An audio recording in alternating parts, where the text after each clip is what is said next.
So that is the kind of, what is childlike curiosity. I think we Yeah. need to have that if we want to explore science.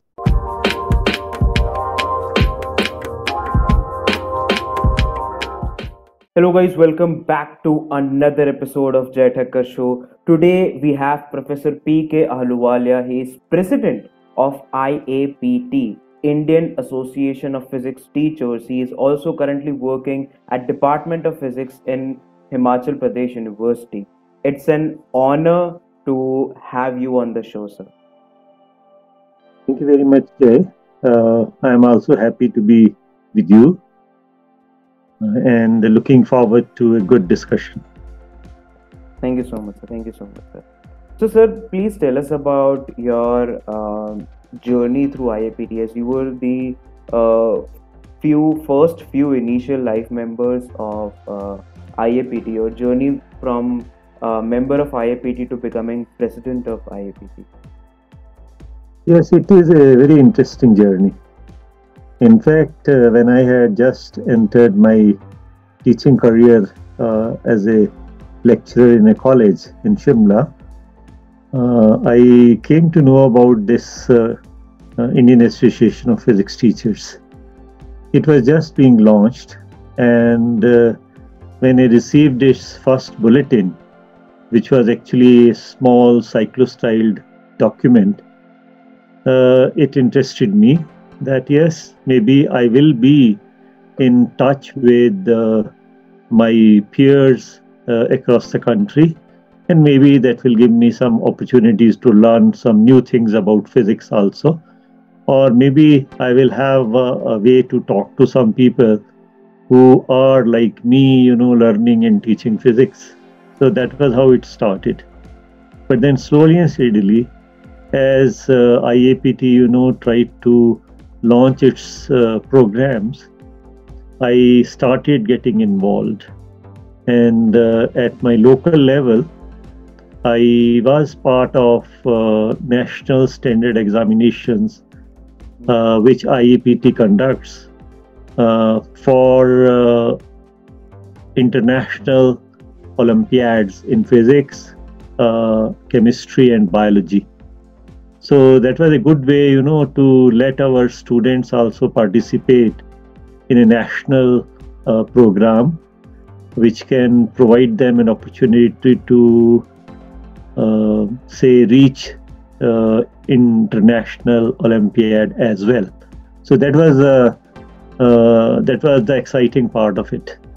And then a bulletin also used to bring a lot many new ideas every month.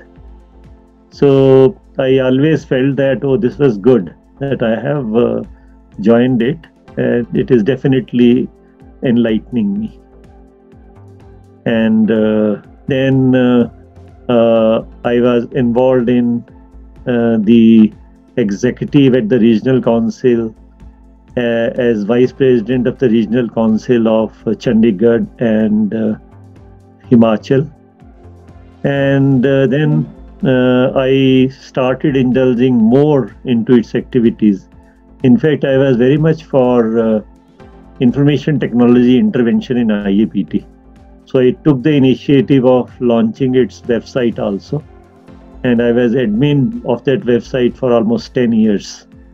So that was also a good way to help this organization to find its face on the internet.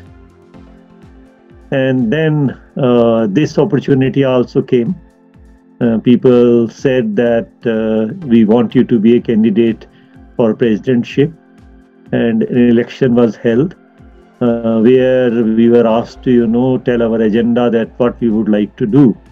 So that was also quite challenging, because till my appointment as president, normally, just for one exception before that, there would never be an election. But I was forced into an election, which people helped me to win also. I'm thankful to them. Wow, that's a great journey.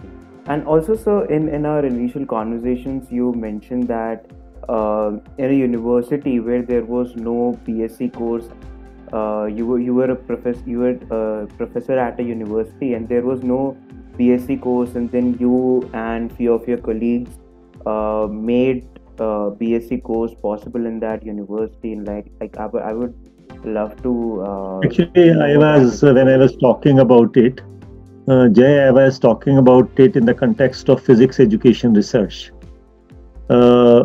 In universities, normally we allow people to do their PhD in, say, areas which are immediately for discovering something new in different areas of physics, for example, condensed matter physics, particle physics, nuclear physics, and so on. But when it came to talking about physics education research, which actually involves researching into how students learn, how learners learn physics, uh, this has been a new concept lately. And there were many pioneers in it. And one of the pioneers is Professor Carl Wieman, who won a Nobel Prize for Bose-Einstein condensation. He is a very involved and dedicated person to carry ahead with physics education research as a subject in physics departments. And it is interdisciplinary also, where a number of very good initiatives have actually happened to see various dimensions of learning by students. So it's a complete now field where we try to see that how science can be taught scientifically. I mean, that is something which I would like to underline also, that we teach science, but sometimes we forget that you cannot really teach science without a good grounding in its fundamental training, like, for example, good labs where students don't conduct an experiment once the procedure is given, but they really explore the concepts which they are studying through those experiments and try to see that for the first time how people must have arrived at these kinds of results. So that is one aspect of it. Other is for curriculum development, for example, for assessments, creating concept inventories of different topics in physics at undergraduate level, postgraduate level, and at school level. So it's a very upcoming kind of a field, and in India also this is getting some kind of a hold now, when people are realizing that if we want to do research in physics education, we must have an expert involved in it, and not it should be left to an education person to explore it. So that is how we look at it. Wow, beautiful, sir. So, sir, talking about science, lately, I would like you to tell us about how lately science is being perceived overall as a community, and what do you think that what changes in perception of science should we need so that we can explore science in a much more beautiful way? See, it is like this, that science as a subject is, which is defined as a systematic study of anything. For that matter, political science is also a science, because we are systematically studying that. Yeah. But when we are talking about science, we are talking about science in which we study nature and try to discover what is there in nature, rather uncover the secrets of nature. And once we uncover those as scientists, we feel happy about it. But what has happened in the last 300 years, people have started looking at technology also as a science. And I would like to differentiate between Sure. the science and technology itself. Technology has always been there even before we started talking about science. Farmers used to have a very intuitive feeling of the weather when they used to, sow something in their fields. Yeah. How weathers change, people used to have a feeling without present day supercomputers to predict weather, it was always there. And when science came, what happened? We started discovering laws of nature. If I try to talk about physics only, then we discovered, for example, thanks to Newton's law of universal gravitation. Yeah. And if I say that this is the law which has opened the gates for launching ourselves into space, I think I will not be exaggerating. Yeah. So we must really not forget that. Similarly, when DNA was discovered, it was a very interesting discovery of a molecule. And people had not realized then that it is basically a code of life of a living being, whether it is a plant or it is an animal. And today we see that using that discovery, we are finding the many technologies are emerging in medicine, which are posing to cure very many diseases also. So when you look at it, what happens is there are therefore two sets of people. One is who discover basic ideas, and the others are when they look at these basic ideas, they get excited and say, "Oh, I can do this with this idea. I can create some kind of a technology out of it." For example, discovery of that a gas exerts pressure and can be made to do some kind of a work through steam engine. People started thinking of railways. That was there. So today also, we are almost at that kind of a confusing state. If you ask a question, people that what do you think came first, science or technology? Normally they say it is science which came first and not the technology. And they forget that today when we are mixing these two things is because of the fact that science gave those kinds of technologies which have further helped us to explore the horizons of science. I mean, we would not have discovered that God's particle without that state-of-the-art technology which goes into making that Large Hadron Collider itself. Yeah. So we must not really forget about that. Now, firing a rocket actually involves Newton's third law, right? For every action, there is an equal and opposite reaction.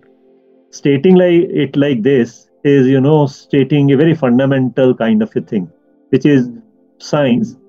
If somebody asks me why you are doing it, I'll say, okay, this is what we have found in nature. But when we see that how a rocket is launched and it is used there, a lot of technology goes into it, Everything is, it has to be, technologically very sound. Just stating this principle will not be enough. So that makes a lot of difference. Yes, sir. So this is the difference between science and technology. Science we need to do for the sake of exploring unexplored areas. And any kind of spin-offs which come in the form of technology, okay. Now, for example, think of the idea of electromagnetic waves which was given by Maxwell. And later, that was used by Hertz to demonstrate that, yes, these kinds of waves exist. Once we had that idea, we started talking about,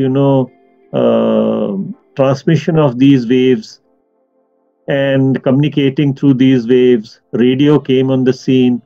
Today we are communicating via these waves only, but not using radio, but using a satellite. So, there is lot of intermixing of these things which have happened lately. Science has its own, charm. People sometimes do it not to get some money, but to get a kind of a kick that they have discovered something new which nobody was knowing earlier. Yeah, And that is it. yeah, 100%, sir. It is like, as a child, we have this curiosity when, like, let's say if a child is going on a beach and the child has curiosity, okay, what is this? Let me just dig out some sand to see what is there inside. And the child gets happy when they find something shiny. They say that, yeah, I have discovered something new. And I think that curiosity, that when we see from successful people like you that what is the formula of success, and we get a lot of time this answer in return, that have a childlike curiosity. And I think that Yes. that makes the person to dig out something new in science or in any field in whichever they are. Yes, Jay, let me tell you one very interesting thing. I Sure. live in Shimla, and on Shimla, we have a mall road, Hmm. which is a place where people go in the evenings and uh, roam around a distance of around say 2 kilometers. And sometimes you can catch hold of a mother and a child, and you start following them and start looking at what they are discussing. And what you find is that most of the time that child is asking so many questions on the way Yeah. that the mother sometimes says, "Ab tu rukega ya nahi rukega." So that is the kind of what is childlike curiosity. I think we Yeah. need to have that if we want to explore science. True, sir, 100%. And also, sir, after talking to few personalities, I've also observed that, and I just want to clarify my observation with you, is that people who are at a good level of success, where they have gone through a lot of experience, they, like, when if I go in an organization to work, I will work more on the basis of the rules and laws which the company has already been given. Whereas the people who are at senior positions of the company, or people who have good experience, more than laws, they work on their philosophies and ethics, which they have built by having experience, having a lot of experience. So what's your philosophy in your life? See, my way of looking at these things is slightly different. I worked in university, and let me tell you, university offers a very big uh, canvas to paint, Hmm. True. if I put it like that. Yeah. So you are maybe doing something in a particular area, Hmm. but that doesn't mean that you cannot explore something out of that area also. Hmm. True. So that kind of freedom, is desirable also uh, when we want to really explore new things, because in such possibilities, it is not always necessary that one is going to succeed. Hmm. Success should not be the only what you call parameter to see whether a person is working or not. So when you within those frameworks of the institution, it is now your duty, to see that how you can innovate within that environment itself. Rules are there to check few things, but rules are not there to kill your curiosity itself. Hmm. I think we should not really see it like that. It's rules are there. For example, there are financial rules. Okay, you know that you have to work within those parameters. So I don't think we should crave for that. Hmm. But if some possibility comes your way to explore something, you should not mind that, because in university nobody, in fact, tells that you do this only and you cannot do this only. So lately, what has happened is that we are talking of multidisciplinarity of ideas. So I think computers and physics, they gel together very nicely. Yeah. Okay. Physics and chemistry, they also gel together very nicely. Yeah. I know that many people, when they are doing material science, they feel that they are doing chemistry. But when they go through the basics of that, they will find that most of the fundamental principles for doing those things have come from physics only. Similarly, today, biology and physics people are collaborating. Physics and economics people are collaborating.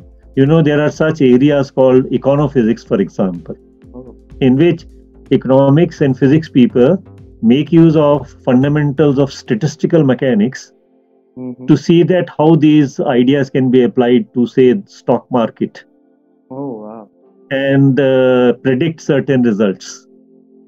So you will find that there are many fields which are emerging like that. Quantum computing, for example.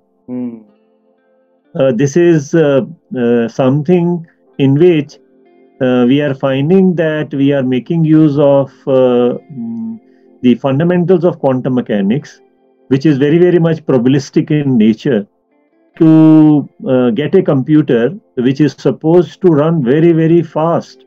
It will have no comparison with the classical computers with which we work. Though the components which go into the present day computers also make use of quantum mechanics as far as their characteristics are concerned. But quantum computing involves not using classical bits, but quantum bits, qubits, which we call. And so it is a completely different idea.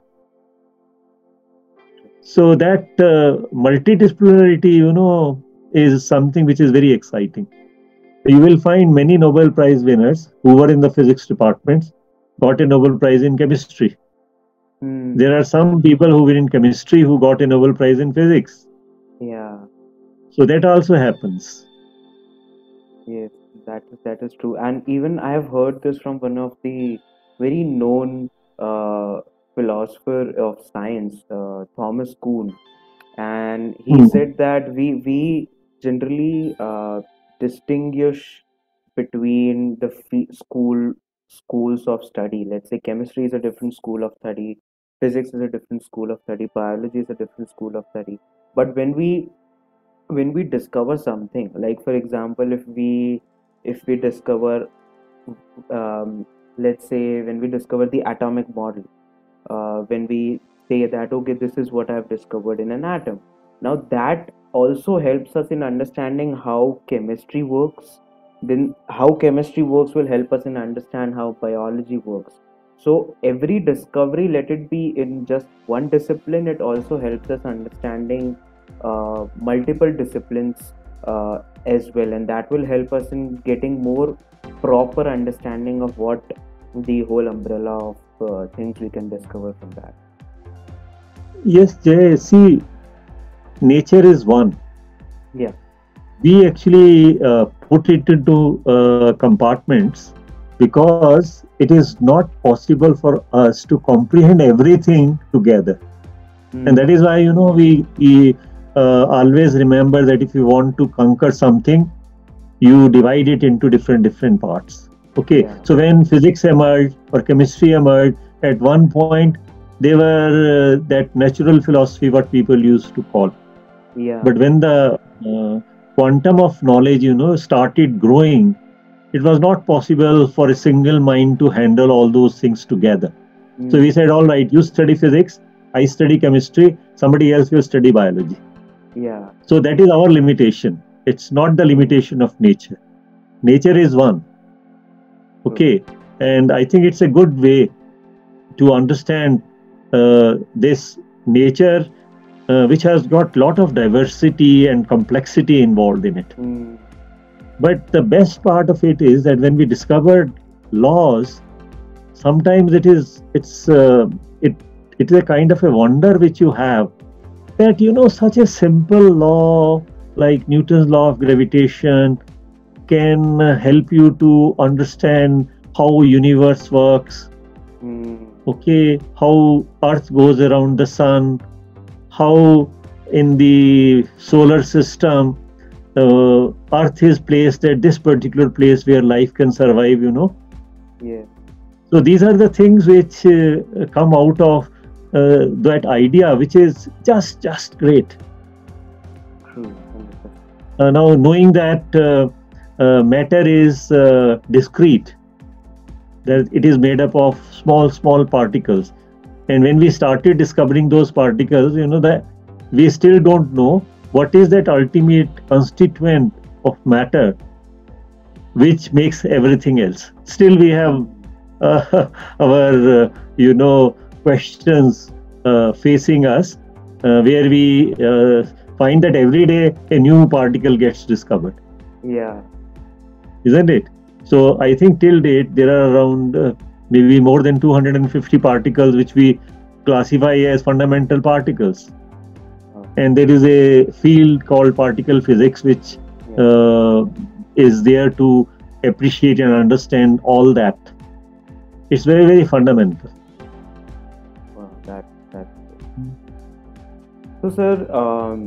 I am starting this new series of asking our guest that what is their one big question which they would like to find, which when there are people who have that, I want to find this question before I leave this earth. So, like, what's that question, that big question which you think that you would want to find? See, it is like this. You will laugh at my statements. When we start, coming to say college or university, we start getting a feeling that we know a lot, right? Yeah. And say when a student completes his say master's degree, he is called a master in that particular subject. But slowly and steadily, he realizes or she realizes that he knows or she knows not even a speck of that knowledge which is there for them to explore. Now, choosing something out of that requires, a systematic training, I would call it. So when we actually go for our doctoral programs, what we try to do is find a question to which we would like to seek answers. Okay, what are our questions which we would like to look at when we study this particular idea? And I found that as I progressed and was working in different areas of physics, every time that excitement was different in different areas of physics itself. Yeah. That in this particular part I wanted to answer this particular question. Now when I have reached here, I would like to answer this kind of a question.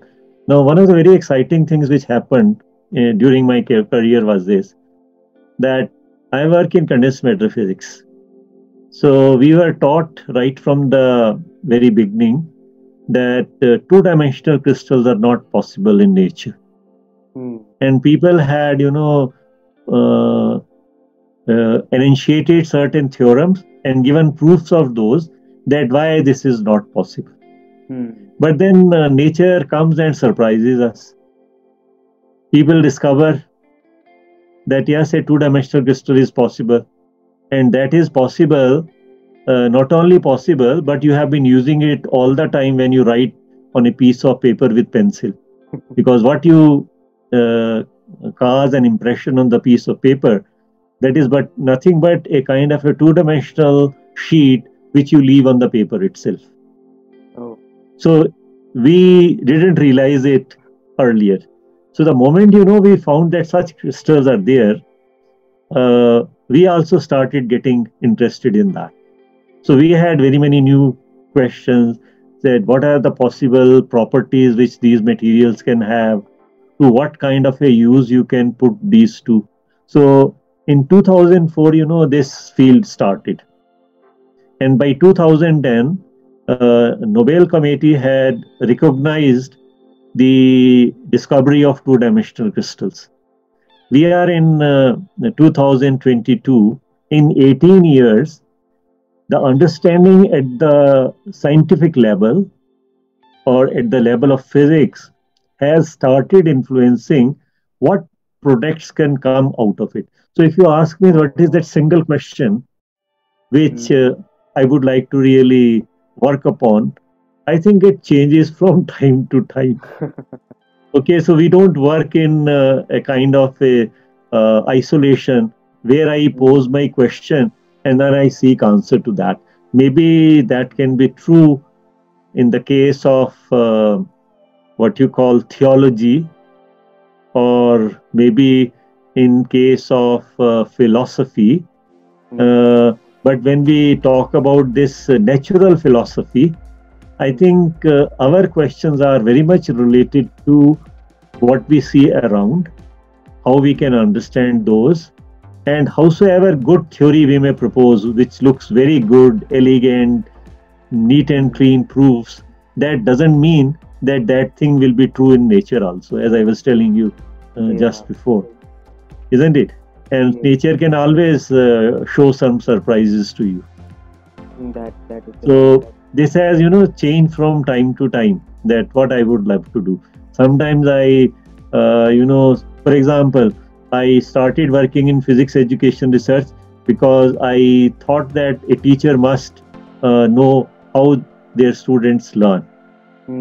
Right?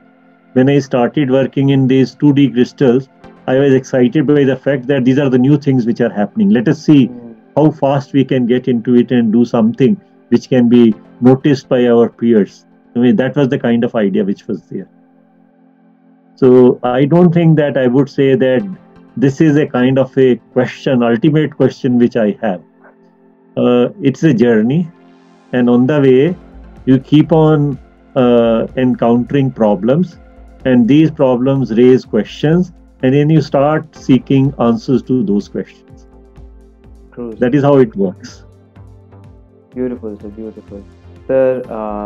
Coming to the end of this podcast, it's been an honor to have you on the show, to learn a lot from your experiences, from your wisdom which you have shared with us. I really hope we can have more conversations on the show on different topics which can help our audience get interested and find their questions to go for and search answers for. Yes, definitely. I think we can definitely look at that kind of a series, which are exciting, but which are of interest to common man also, society also, and something which we can convey through this kind of a medium where we don't use too much of technical terms, but still we are able to convey to people that what we are actually talking. I think that will be an ultimate test also for us to do something wonderful. Yes, sir, definitely. So I enjoy talking to you. I enjoy talking to you. Thank you very much. It's an honor for me, sir. Thank you so much. Okay. All right then. Bye.